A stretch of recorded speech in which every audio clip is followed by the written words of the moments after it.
വളരെ ചെറുപ്പത്തിൽ തന്നെ ഭർത്താവ് വിട്ടുപോയ ഒരു സ്ത്രീ, 2 പിഞ്ചു കുഞ്ഞുങ്ങളുമായി ഒറ്റപ്പെട്ട ജീവിതം നയിക്കേണ്ടി വന്ന അവൾ. കുടുംബത്തിൻ്റെ പിന്തുണയില്ല, ആശ്രയിക്കാൻ ആരുമില്ല. സംഘർഷ ജീവിതത്തിൽ കൈവിടാതെ സായിബാബ അവളെ കാത്തു. ഹിന്ദിയിൽ പങ്കുവച്ച ഈ അനുഭവം മലയാളത്തിലേക്ക് പരിഭാഷപ്പെടുത്തി ഓരോ സായി ഭക്തർക്കും വേണ്ടി ഞാൻ സമർപ്പിക്കുന്നു. ദയവായി ഈ വീഡിയോ അവസാനം വരെ കാണുക. ഓം സായിറാം. സായിറാം. എൻ്റെ പേര് സുചിത്ര സെൻ. സായി പ്രീത് എന്നും ഞാൻ ഈ പേരിനൊപ്പം ചേർത്തു. കാരണം സായിബാബ പ്രീതി എന്നും എന്നോടൊപ്പമുണ്ട് എന്ന് ഞാൻ വിശ്വസിക്കുന്നു. അത് പറഞ്ഞറിയിക്കാൻ പറ്റാത്തതാണ്. എൻ്റെ ശ്വാസമെടുപ്പ് അത് സായിയാണ്. ഞാനല്ല ഒന്നും, സായി ഉണ്ടെങ്കിൽ ഞാനുണ്ട്. ഇതെന്നെക്കൊണ്ട് പറയിപ്പിക്കുന്നത് പോലും ബാബയാണ്. എൻ്റെ ശ്വാസം നിലയ്ക്കുന്നതുവരെ ഞാൻ ബാബയിൽ വിശ്വസിക്കും. ബാക്കിയെല്ലാം ബാബയുടെ തീരുമാനമാണ്. ഞാൻ എൻ്റെ ഈ വീട്ടിൽ ബാബയ്ക്ക് വേണ്ടി വലിയ പൂജകളോ ആരതിയോ മണിയടിച്ചുള്ള മന്ത്രങ്ങളോ ചെയ്യുന്നില്ല. സായി സച്ചരിതം മുടങ്ങാതെ ഞാൻ വായിക്കും. അതിൽ ബാബ പറഞ്ഞ കാര്യങ്ങൾ ജീവിതത്തിൽ അനുവർത്തിക്കാൻ പരമാവധി ശ്രമിക്കുന്നു. ഞാൻ എന്നും ബാബയോട് പറയുന്നത്, അങ്ങ് എനിക്കൊരു നല്ല മാർഗം കാണിച്ചു തന്നാൽ ഞാൻ അതിൽ നടന്ന് അങ്ങയിലെത്തിക്കോളാം എന്നാണ്. അങ്ങനെ ഞാൻ സായി സച്ചരിതം എന്ന മാർഗം സ്വീകരിച്ചു. ഞാൻ ബാബയോട് പറയും, ഞാൻ നടക്കുമ്പോൾ എൻ്റെ കൈ പിടിക്കണമേ എന്ന്. കൊച്ചുകുട്ടി അമ്മയുടെ കൂടെ നടക്കുമ്പോൾ കൈ പിടിക്കുന്നത് വഴി തെറ്റാതിരിക്കാനാണ്. ഞാൻ അങ്ങയുടെ മകളാണ്. എന്നെ ചേർത്ത് പിടിക്കുന്നത് അങ്ങാണ്. എനിക്കാരുമില്ല. ചെറുപ്പത്തിൽ തന്നെ അമ്മ നഷ്ടപ്പെട്ടു. പിന്നീട് അച്ഛൻ 2ാം വിവാഹം കഴിച്ചു. എന്നെ വളരെ നേരത്തെ തന്നെ വിവാഹം കഴിപ്പിച്ചു വിട്ടു. 21ാം വയസ്സിൽ എനിക്ക് 2 കുട്ടികളുമായി.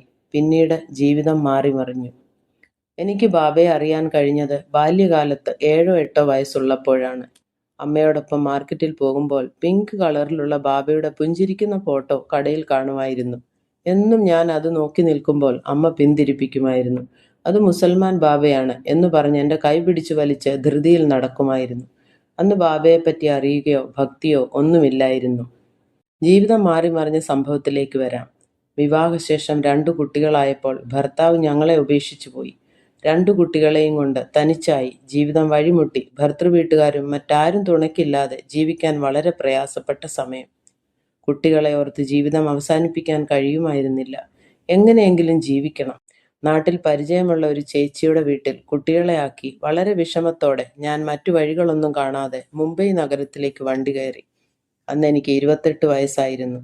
മഹാനഗരത്തിൽ ഞാൻ ഒറ്റയ്ക്ക് ദാദർ എന്ന സ്ഥലത്ത് ഹിന്ദുമാതാ മാർക്കറ്റിന് സമീപം പെട്രോൾ പമ്പിന് മുമ്പിൽ എന്തു ചെയ്യണം, എവിടെ പോകണമെന്നറിയാതെ പകച്ചു നിന്നു.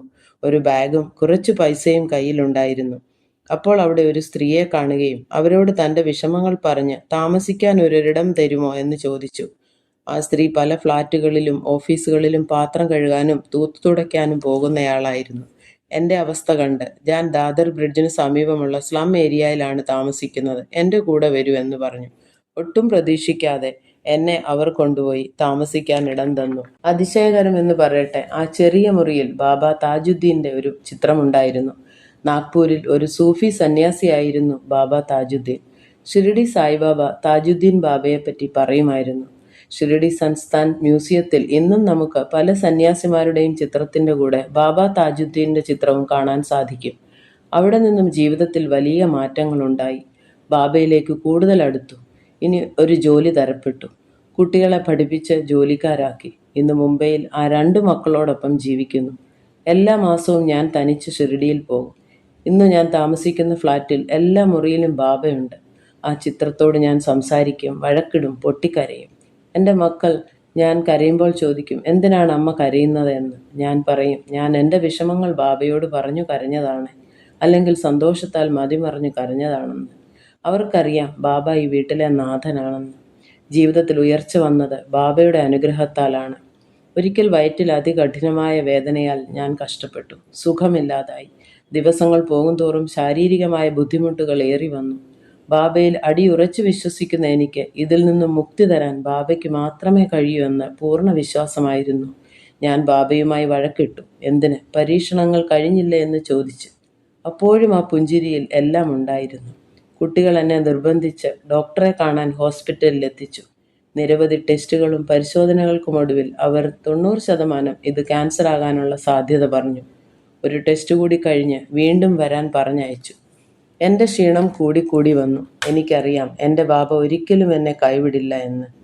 നീ 2 അടി താണ്ടി എന്നിലേക്ക് വന്നാൽ 4 അടി നിന്നിലേക്ക് വന്നു നിന്നെ ഞാൻ സ്വീകരിക്കും എന്ന ബാബാ വചനം ഞാൻ ഓർത്തു. സമാധിയുടെ 100 വർഷം ആചരിക്കുന്ന 2018 ഈ സംഭവം. ഞാൻ പിറ്റേ ദിവസം തന്നെ ഷിരിഡിയിലേക്ക് വണ്ടി കയറി. സമാധി മന്ദിറിൽ ബാബാ ദർശനത്തിനു വേണ്ടി പോയപ്പോൾ സായി സച്ചരിതവും കയ്യിലെടുത്തു. ബാബയ്ക്ക് സമർപ്പിച്ച് ഈ ബുക്കിൽ ശക്തി പകർന്ന് എനിക്ക് തരൂ, ഈ ഒറ്റ രാത്രി കൊണ്ട് ഞാനിത് വായിച്ചു തീർക്കുമെന്ന് ബാബയോട് പ്രാർത്ഥിച്ചു. ആ പാദങ്ങളിൽ സമർപ്പിച്ചു വാങ്ങിയ സച്ചരിതം കൊണ്ട് ഞാൻ ഗുരുസ്ഥാനിൽ പോയി വായന തുടങ്ങി. ഏറെ നേരം അവിടെ ഇരുന്ന് വായിച്ചു. സെക്യൂരിറ്റിക്കാർ അവിടെ നിന്ന് മാറാൻ പറഞ്ഞപ്പോൾ നേരെ ദ്വാരകാമയിലെത്തി അവിടെ ഇരുന്ന് വായന തുടർന്നു. നല്ല ക്ഷീണമുണ്ടെങ്കിലും അതൊന്നും വകവയ്ക്കാതെ സച്ചരിത പാരായണത്തിൽ മുഴുകി. ഏകദേശം വെളുപ്പിന് 3-3:15 സമയമായി കാണും. തോളത്തൊരു തുണിസഞ്ചി തൂക്കിയ പെൺകുട്ടി എൻ്റെ അടുത്ത് വന്നു. അവൾ പറയാൻ തുടങ്ങി, ദീദി, ഉറക്കമിളച്ച് എത്ര നേരമായി നിങ്ങൾ വായിക്കുന്നു? വളരെ ക്ഷീണിതയാണല്ലോ, ഒരു ചായ കുടിച്ചാലോ? ഞാൻ തെല്ലൊരമ്പരപ്പോടെ അവളെ നോക്കി. അവൾ പറഞ്ഞു, ഗുരുസ്ഥാനിലും ഇവിടെയും വന്നിരുന്ന് സെക്യൂരിറ്റിക്കാർ പുറത്തു പോകാൻ പറയുമ്പോഴും ദീദി ഈ പരിസരത്തിരുന്ന് വായിക്കുന്നത് ഞാൻ കാണുന്നുണ്ടായിരുന്നു. ഞാൻ അതിശയിച്ചു. തോളിലൊരു സഞ്ചിയും തൂക്കി ഈ പെൺകുട്ടി രാത്രി വെളുക്കുവോളം ഒറ്റയ്ക്ക് എന്തിനിവിടെ കറങ്ങി നടക്കുന്നു? ഞാൻ ചോദിച്ചു, അല്ല, മോളിവിടെ ഒറ്റയ്ക്കാണോ വന്നത്? കൂടെ ആരുമില്ലേ? ഇപ്പോൾ ഒറ്റയ്ക്കാണ്. എൻ്റെ അച്ഛനും അമ്മയും അടുത്തൊരു റൂമിലുണ്ട്, അവൾ പറഞ്ഞു. എന്നിട്ട് വീണ്ടും നിർബന്ധം പിടിച്ചു, ദീദി വരൂ, ഇനി ചായ കുടിച്ചിട്ട് വായിക്കാം, ക്ഷീണമൊക്കെ മാറട്ടെ എന്ന് പറഞ്ഞ് എന്നെ ചായ കുടിക്കാൻ ക്ഷണിച്ചു. എല്ലാ കടകളും അടച്ചിരുന്നതിനാൽ ലക്ഷ്മിബായ് ഷിൻഡയുടെ വീട്ടിലേക്ക് പോകുന്ന വഴിയിലുള്ള ഒരു ചായക്കാരൻ്റെ അടുത്ത് എന്നെ അവൾ കൊണ്ടുപോയി. ആ ഒരു ചായക്കാരൻ മാത്രമേ ആ സമയത്ത് തുറന്നു പ്രവർത്തിച്ചിരുന്നുള്ളൂ. എനിക്ക് ചായ വാങ്ങിത്തന്ന് സ്നേഹത്തോടെ അവിടെ നിന്നിറങ്ങി വീണ്ടും പഴയ സ്ഥലത്ത് വന്നിരുന്നു. ഞാനാകട്ടെ സച്ചരിതം ഏകദേശം വായിച്ചു പൂർത്തിയാക്കിയിരുന്നു. ഞാൻ വായിക്കുമ്പോൾ എന്നെ നോക്കി എൻ്റെ അടുത്ത് അവളും ഇരിപ്പുറപ്പിച്ചു. വെളുപ്പിന് അവിടെ മെല്ലെ അടിച്ചു വാരി വൃത്തിയാക്കി കഴുകാൻ ആൾക്കാർ വന്നപ്പോൾ ഞങ്ങൾ എണീറ്റു. കാക്കയുടെ ആരതിക്ക് സമയമാകുന്നു, നമുക്ക് പോകാം എന്ന് പറഞ്ഞ് അവൾ ആരതി ദർശനത്തിന് എന്നെയും കൂട്ടി ക്യൂവിലേക്ക് നീങ്ങി. ബാബയുടെ ആരതിക്കുള്ള ധൂപക്കൂട്ടുകളും മറ്റു സജ്ജീകരണങ്ങളും ആരംഭിച്ചു. എൻ്റെ തൊട്ടുപുറകിൽ അവൾ നിന്നു. ആരതി തുടങ്ങാറായപ്പോൾ എന്തോ പറയാൻ ഞാൻ പുറകിലേക്ക് നോക്കിയതും അത്ഭുതകരമെന്ന് പറയട്ടെ, അവൾ ഉണ്ടായിരുന്നില്ല. ആ പരിസരമെല്ലാം കണ്ണോടിച്ചു പരതിയെങ്കിലും അങ്ങനെ ഒരു പെൺകുട്ടിയെ അവിടെ എങ്ങും കാണാൻ സാധിച്ചില്ല. ഒരിക്കലും എന്നോട് പറയാതെ അവൾ പോകില്ല എന്ന് ഞാൻ വിശ്വസിച്ചു. പക്ഷേ എവിടെ, എന്താണ് സംഭവിച്ചത്? കരഞ്ഞുകൊണ്ട് ഞാൻ ബാബയെ നോക്കി ഉറക്കെ ബാബയുടെ നാമം ഉരുവിട്ടു. എൻ്റെ അടുത്ത് വന്ന് എൻ്റെ കൂടെ ഇരുന്ന് ക്ഷീണിതയായിരുന്ന എനിക്ക് ഊർജം പകർന്നു തന്ന എൻ്റെ ബാബ, അങ്ങയുടെ ലീലകൾ അപാരമാണ്. ഏത് രൂപത്തിൽ, ഏത് ഭാവത്തിലാണ് അങ്ങ് ഭക്തനെ തേടിയെത്തുന്നത് എന്നാർക്കും പ്രവചിക്കാനാവില്ല. നിറകണ്ണുകളോടെ ആരതി കണ്ട് ഞാൻ മടങ്ങി. പിന്നീട് എൻ്റെ രോഗാവസ്ഥയിൽ തന്നെ വീണ്ടും ഞാൻ ഷിർഡിയിലെത്തി. ഒരു ടെസ്റ്റ് കൂടി കഴിഞ്ഞ് എനിക്ക് ഡോക്ടറുടെ അടുത്ത് പോകേണ്ടതാണ്. എൻ്റെ ബാബയിൽ കവിഞ്ഞ ഒരു ഡോക്ടർ വേറെയില്ല എന്ന് എനിക്കറിയാമായിരുന്നു. ഇത്തവണ ഞാൻ ഷിർഡി മഹാപരിക്രമ സമയത്താണ് ബാബയെ കാണാൻ പോയത്. ഖണ്ഡോബ ക്ഷേത്രത്തിൽ നിന്നും ശോഭയാത്രയായി കാൽനടയായി ബാബ നടന്നിരുന്ന വഴികൾ ചുറ്റി പ്രദക്ഷിണം അഥവാ പരിക്രമം ചെയ്യുന്നതാണ് മഹാപരിക്രമ. അതിൽ പങ്കെടുത്ത് 14 കിലോമീറ്ററോളം ബാബാനാമം ഉരുവിട്ട് അതിൻ്റെ ഭാഗമാകാൻ ഞാൻ തീരുമാനിച്ചു. ശാരീരിക വിഷമങ്ങൾ ഉണ്ടായിരുന്നിട്ടും വെളുപ്പിന് 5 മണിക്ക് ആരംഭിച്ച യാത്രയിൽ ഞാൻ പങ്കെടുത്തു.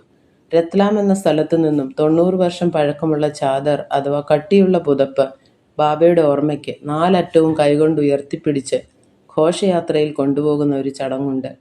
ചാദർ എത്തിയാൽ ഉടനെ എല്ലാവരും അതിൽ പിടിക്കുവാനുള്ള തിരക്കായിരിക്കും. ഞാൻ ഓടി അതിൻ്റെ ഒരറ്റത്ത് പിടിക്കാൻ സാധിച്ചു. സായിറാം സായിറാം എന്ന് ജപിച്ച് ചാദർ പിടിച്ച് എല്ലാ ഭക്തരുടെയും കൂടെ നടക്കാൻ സാധിച്ചു. ഇടയ്ക്ക് ആൾക്കാർ ചായ കുടിക്കാനും ലഘുഭക്ഷണം കഴിക്കാനും പോകുമ്പോൾ ഞാൻ മാത്രം ഒരു സെക്കൻഡ് പോലും ചാദറിൻ്റെ പിടിവിടാതെ ലഘുഭക്ഷണം പോലും വേണ്ട എന്ന് വെച്ച് ബാബാനാമം ജപിച്ച് നടന്നു നീങ്ങി. അങ്ങനെ ഭക്തജനങ്ങൾ ശോഭയാത്രയും ചാദർ പ്രൊസഷനുമായി മുമ്പോട്ട് നീങ്ങുമ്പോൾ പെട്ടെന്ന് എൻ്റെ മുമ്പിൽ ചാദറിൻ്റെ ഒരറ്റം പിടിച്ച് വൃദ്ധനായ ഒരാൾ എന്നെ നോക്കി വളരെ പ്രസന്നനായി പുഞ്ചിരി തൂകി. അതിനുശേഷം മറാഠിയിൽ കശി ആഹേ തൂ എന്ന് ചോദിച്ചു. അതിനർത്ഥം ആപ് കൈസേ ഹോ എന്നാണ്. ഞാൻ സ്തബ്ധയായി. ഇത്രയും നേരം നടന്നപ്പോൾ കൂടെ അങ്ങനെ ഒരാളെ കണ്ടിരുന്നില്ല. നല്ല പ്രായമുള്ള ഒരാൾ, അതും പെട്ടെന്ന് ഈ ചാദർ പിടിച്ച് എൻ്റെ സമീപത്ത് നിന്ന് സ്നേഹാന്വേഷണം നടത്തിയ വൃദ്ധൻ ആരാണ്? ഞാൻ നിശ്ചലയായി. അദ്ദേഹത്തെ മാത്രം നോക്കി നിന്നു. എൻ്റെ കണ്ഠമിടറി. എനിക്കൊന്നും പറയാൻ നാവ് പൊന്തിയില്ല. അല്പനിമിഷം കഴിഞ്ഞതും ഞാൻ ഓം സായിറാം എന്നുറക്കെ വിളിച്ചത് ഓർമ്മയുണ്ട്. മുമ്പിൽ അങ്ങനെ ഒരാളേ ഇല്ല. അടുത്തു നിന്ന ഡൽഹിക്കാരിയായ സ്ത്രീയോടെ ആ പ്രായമുള്ള ഇപ്പോൾ ഇവിടെ നിന്ന ആൾ എവിടെയെന്ന് ഞാൻ ചോദിച്ചു. ആര്? ഏത് വൃദ്ധൻ? അവർ അതിശയത്തോടെ എന്നെ നോക്കി. ഞങ്ങൾ ചാദർ ഉയർത്തി അപ്പോഴും നടക്കുകയാണ്. അല്ല, എന്നോട് കൈസേ ഹോ തും എന്ന് മറാഠിയിൽ ചോദിച്ച ആൾ ദാ ഇവിടെ നിന്നിരുന്ന ആ സ്ത്രീ തറപ്പിച്ചു പറഞ്ഞു, അങ്ങനെ ഒരാളെ അവിടെ ഉണ്ടായിരുന്നില്ലല്ലോ എന്ന്. മറ്റുള്ളവരോടും ഈ കാര്യം പറഞ്ഞപ്പോൾ അവർക്കും അത്ഭുതം തോന്നി. അങ്ങനെ ഒരാൾ നമ്മുടെ കൂടെ ഉണ്ടായിരുന്നില്ലല്ലോ എന്ന് പറഞ്ഞപ്പോൾ എൻ്റെ ഉള്ളൊന്നു കാളി. എൻ്റെ ബാബ, അത് നീ തന്നെ എന്ന് എനിക്കറിയാം. ഇത് പറഞ്ഞാൽ ആര് വിശ്വസിക്കും? ബാബയ്ക്ക് നന്ദി പറഞ്ഞ് നിറ കണ്ണുകളോടെ ഷിർഡി മഹാപരിക്രമ ഞാൻ പൂർത്തിയാക്കി മടങ്ങി.